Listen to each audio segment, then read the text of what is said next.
Hi friends, today recipe Madurai special kalyana dhalcha. அந்த தால்ச்சா வந்து மதுரையில் வந்து ரொம்பவே ஸ்பெஷல். ஸோ அதுதான் இன்றைக்கி வந்து செய்ய போகிறேன். இப்போ அதுக்கு தேவையான பொருட்கள் என்னென்னன்றதை பார்த்துடலாம். இப்போ நான் வந்து ஃபஸ்ட்டு வந்து பருப்பை வேக வச்சிடலாம். பருப்பையும் மட்டன் வந்து எலும்பு பீஸாக போட்டு நீங்கள் வேக வச்சுருங்க. கொஞ்சம் கொழுப்பும் எலும்புமா வேக வச்சுருங்க. இப்போ நான் வந்து எங்கள் 2 பேருன்றதுனால கம்மியாக தான் பண்ணுறேன். நீங்கள் கொஞ்சம் 4 பேர் 5 பேர்னா இதை விட இன்க்ரீடியன்ஸ் வந்து எக்ஸ்ட்ரா ஆட் பண்ணிக்கோங்க. ஃபஸ்ட்டு வந்து துவரம்பருப்பு வந்து நான் வந்து இந்த கப்பில் வந்து 3/4 கப் எடுத்திருக்கேன். அப்புறம் கடலை பருப்பு வந்து அதுலேயே 1/4 கப் எடுத்திருக்கேன். நம்ம துவரம்பருப்பு எவ்வளோ 3/4 கப்புனா கடலைப்பருப்பு வந்து 1/4 கப் எடுத்துக்கிறணும். ஸோ ரெண்டையுமே போட்டாச்சு. இதை வந்து வாஷ் பண்ணி எடுத்துக்கலாம். அப்புறம் மஞ்சத்தூள், மட்டன் வந்து நான் வந்து எலும்பு பீஸாக ஒரு 200 கிராம் எடுத்திருக்கேன். அது வந்து கறியும் சேர்ந்துருக்கும், ப்ளஸ் எலும்பும் இருக்கும், லைட்டாக கொஞ்சம் கொழுப்பு இந்த மாதிரிலாம் இருக்குது. ஸோ இதோட கொழுப்பு போட்டோம்னா ரொம்பவே சூப்பராக இருக்கும். அப்புறம் மஞ்சத்தூள், இஞ்சி பூண்டு பேஸ்ட்டு. ஃபஸ்ட்டு இப்போ பருப்பை வாஷ் பண்ணிக்கலாம். பருப்பை வாஷ் பண்ணி எடுத்தாச்சு. இப்போ வந்து இதோட நம்ம வச்சுருக்க மட்டன் எலும்பை ஆட் பண்ணிடலாம். இப்போ இதோட இஞ்சி பூண்டு பேஸ்ட் ஆட் பண்ணிடலாம்.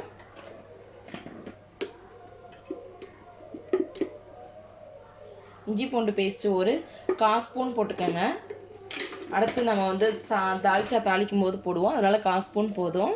இப்போ வந்து மஞ்சத்தூள் ஆட் பண்ணிக்கலாம். இப்போ இதை நல்லா ஒரு 4-5 விசில் வச்சிடலாம். அப்போ தான் மட்டனுமே நல்லா கரைஞ்சிரும். ஸோ பருப்புமே கொஞ்சம் நல்லாயிருக்கும். இப்போ நம்ம அடுப்பில் ஆன் பண்ணி வச்சுக்கலாம். லைட்டாக உப்பு சேர்த்துக்கலாம். ஸோ எலும்பில் உப்பு பிடிக்கணும், அதனால லைட்டாக உப்பு சேர்த்துக்கலாம். இப்போ இதை க்ளோஸ் பண்ணி ஒரு 4-5 விசில் வரட்டும். இப்போ இதை க்ளோஸ் பண்ணியாச்சு. ஒரு 4-5 விசில் வரட்டும். இப்போ பருப்பு நல்லா வெந்துடுச்சு, பருப்பு மட்டனும். ஸோ நம்ம வந்து இதில் ஒரு பாத்திரத்தில் மாற்றிக்கலாம். இப்போ நம்ம வச்சுருக்க நான் வந்து இப்போ வந்து கத்தரிக்காய், பூசணிக்காய், வாழைக்காய் எடுத்திருக்கேன். நீங்கள் வந்து எந்த காய்கறி வேணாலும் சேர்த்துக்கலாம் இதில்.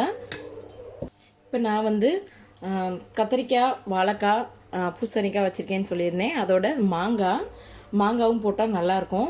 அப்புறம் கொஞ்சம் புளியும் ஊற வச்சுருக்கேன். ஸோ மாங்காய் போட்டிருக்கோம், அதனால் புளி வந்து கொஞ்சம் கம்மியாகவே சேர்த்துக்கலாம். அதோட தேங்காய் வந்து ஒரு சில் தேங்காய். ஸோ இப்போ வந்து நம்ம வந்து இதை காய் வந்து வேக வச்சுக்கலாம். நான் இப்போ குக்கரில் தண்ணி ஊற்றிருக்கேன். ஸோ இதில் நம்ம வச்சுருக்க காய்கறி எல்லாத்தையும் சேர்த்துடலாம். பூசணிக்காய், கத்தரிக்காய், வாழைக்காய், அப்புறம் வெங்காயம், தக்காளி, பச்சை மிளகாய் எல்லாத்தையும் ஆட் பண்ணிடலாம். ஆட் பண்ணி மசாலா சேர்த்து ஒரு விசில் வச்சிடலாம். ரொம்பவே ஈஸியாக முடிஞ்சிடும். இப்போ தக்காளி, வெங்காயம் கட் பண்ணி எல்லாத்தையும் மிக்ஸ் பண்ணியாச்சு. இப்போ இதுக்கு தேவையான மசாலா போட்டுடலாம். மல்லித்தூள் வந்து ஒரு ஸ்பூன் போட்டிருக்கேன். ஜீரகத்தூள் வந்து 1/2 ஸ்பூன் போட்டுக்கலாம். மிளகாத்தூள் காரத்துக்கு ஏற்றாப்புல போட்டுக்கோங்க. நான் வந்து மிளகாத்தூள் வந்து ஒரு 1/4 ஸ்பூன் போட்டிருக்கேன். அப்புறம் வந்து தாளிக்கும் போது போட்டுக்கலாம் அப்படின்ட்டு. இப்போ இதை எல்லாத்தையுமே மிக்ஸ் பண்ணிக்கோங்க. அந்த காய்க்கு தகுந்தவாறு உப்பு போட்டுக்கோங்க.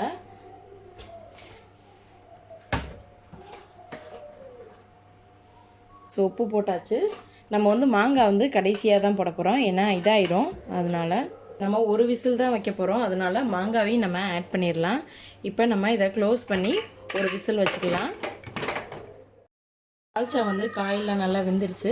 ஸோ இப்போ வந்து நம்ம இந்த பாத்திரத்தில் நம்ம மட்டன் வேக வச்சுருக்கிறதுல ஊற்றிடலாம். ஸோ இப்போ வந்து இதை தாளிச்சுக்கலாம்.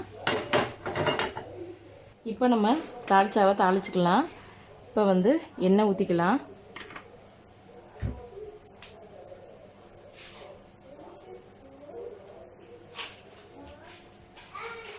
இப்போ இதில் லைட்டாக 2 கிராம்பு, 2 பட்டை சேர்த்துக்கலாம்.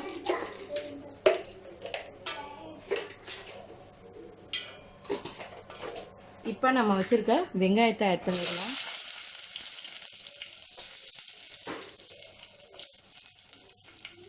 இப்போ லைட்டாக 2 இஞ்சி பூண்டு இதில் வந்து சேர்த்துக்கலாம்.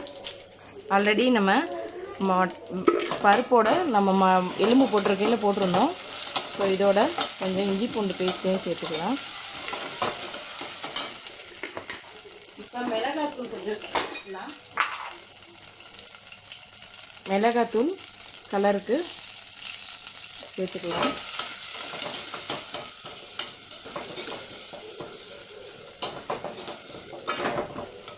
இப்போ நம்ம வச்சுருக்க பருப்பு காய் எல்லாத்தையும் ஒன்றா மிக்ஸ் பண்ணிடலாம். இப்போ இதுக்கு தேவையான அளவு தண்ணி சேர்த்துக்கலாம். இப்போ நம்ம அரைச்சி வச்சுருக்க தேங்காவையும் சேர்த்துடலாம் அதில். இப்போ இதுக்கு தேவையான அளவு உப்பு போட்டுக்கலாம். இப்போ நீங்கள் புளி பார்த்துக்கிட்டு புளி ஊற்றிக்கோங்க. ஸோ நம்ம வந்து புளி ஏற்கனவே லெமன் போட்டிருக்கோம், ஏற்கனவே மாங்காய் போட்டிருக்கோம். ஸோ லைட்டாக கொஞ்சம் புளி சேர்த்துக்கலாம். இப்போ இது கொதிக்கட்டும். நல்லா கொதிக்குது. இப்போ நம்ம கொத்தமல்லியை போட்டு ஆஃப் பண்ணிடலாம். அவ்வளோதான், முடிஞ்சிடுச்சு. ஓகே ஃப்ரெண்ட்ஸ், தால்ச்சாவும் ரெடி ஆயிடுச்சு. ரொம்பவே சூப்பராக நல்லா ரெடி ஆயிடுச்சு. கண்டிப்பாக நீங்களும் ட்ரை பண்ணி பாருங்கள். இந்த வீடியோ உங்களுக்கு பிடிச்சிருந்துச்சுன்னா லைக் பண்ணுங்கள், ஷேர் பண்ணுங்கள், கமெண்ட் பண்ணுங்கள். மறக்காமல் சப்ஸ்கிரைப் பண்ணுங்கள். தேங்க்யூ.